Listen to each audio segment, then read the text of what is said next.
Hello, आप सभी का स्वागत है। अब फाइनली आईबीपीएस का रिप्लाई आ गया नॉर्मलाइजेशन को लेकर के और रिजल्ट को लेकर के। आप लोग के माइंड में जो क्वेश्चन चल रहा था, आखिर किस तरह का नॉर्मलाइजेशन हुआ है, कितना मार्क्स इंक्रीज हुआ है, डिक्रीज हुआ है, उसके लिए आईबीपीएस का रिप्लाई चले आया है। सबसे पहले हम आपको वो रिप्लाई दिखाते हैं और उसके बाद आगे का बात करते हैं। अगर अभी तक आप चैनल को भी सब्सक्राइब नहीं किए हुए हैं तो कर लीजिएगा और बगल का जो बेल आइकन होता है उसको दबा करके ऑल के नोटिफिकेशन को सेलेक्ट कर लीजिएगा। जैसे ही कोई वीडियो डालेंगे उसका नोटिफिकेशन आपको तुरंत मिल जाएगा अगर सब्सक्राइब किए हुए रहते हैं तो। ये रहा आईबीपीएस के द्वारा किया गया रिप्लाई। इसका हम समरी आपको बता देते हैं, आप लोग पढ़ लीजिएगा, स्क्रीनशॉट ले लीजिएगा। इसमें लिखा क्या गया है कि your case has been reviewed and result given found to be correct. मतलब आपका जो केस है उसको रिव्यूड किया गया और रिजल्ट जो दिया गया है वो सही है। और मार्क्स जो आपका इंक्रीज हुआ है और डिक्रीज हुआ है वो किसके चलते हुआ है, वो नॉर्मलाइजेशन के चलते हुआ है। यहाँ जो नीचे लिखा गया है कि मार्क्स स्कोर इंक्रीज और decrease based on normalisation process in all multi shift examination.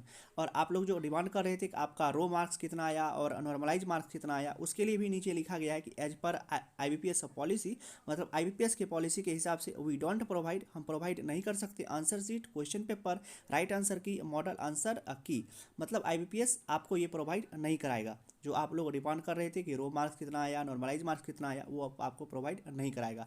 अब देखिए आईबीपीएस का रिप्लाई चले आया, बहुत लोगों ने कंप्लेन किया इसलिए आईबीपीएस को रिप्लाई करना पड़ा। अब आगे क्या हो सकता है, इसके बाद आगे क्या हो सकता है, क्योंकि आईबीपीएस के द्वारा रिप्लाई चले आया है।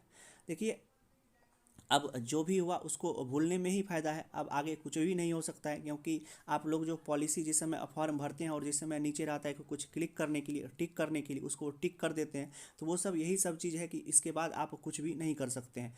तो अब कुछ भी नहीं आप हो सकता है, तो ज़्यादा भी दिमाग लगाने का कोई ज़रूरत नहीं है। ऐसा नहीं है कि ये लास्ट एग्जामिनेशन था और इसके बाद कुछ भी नहीं हो सकता, ये लास्ट ही अपॉर्चुनिटी था। तो आगे बहुत सारा अपॉर्चुनिटी है, उसको उसको ग्रैब करने का कोशिश कीजिए और जो हो गया सो हो गया, उसको भूल जाइए। और इसके बाद तो आगे कुछ भी नहीं हो सकता, क्योंकि आईबीपीएस के द्वारा भी रिप्लाई चले आया है, सब कुछ क्लियर कर ही दिया गया है कि वो प्रोवाइड नहीं कराएगा। तो अब आगे का एग्जामिनेशन में दिमाग लगाइए, इसमें तो कुछ हो नहीं सकता। जिसका हो गया उसके लिए उसको अच्छा, मेंस के लिए बेस्ट ऑफ लक। लेकिन जिसका नहीं हो पाया तो वो अपना आगे का बहुत सारा एग्जामिनेशन है, उसमें आप आराम से अच्छा करने का कोशिश कीजिए। ठीक है फ्रेंड्स, मिलते हैं इसी तरह के किसी दूसरे नेक्स्ट वीडियो में। सब बात क्लियर कर दी कि आईबीपीएस का क्या रिप्लाई आया।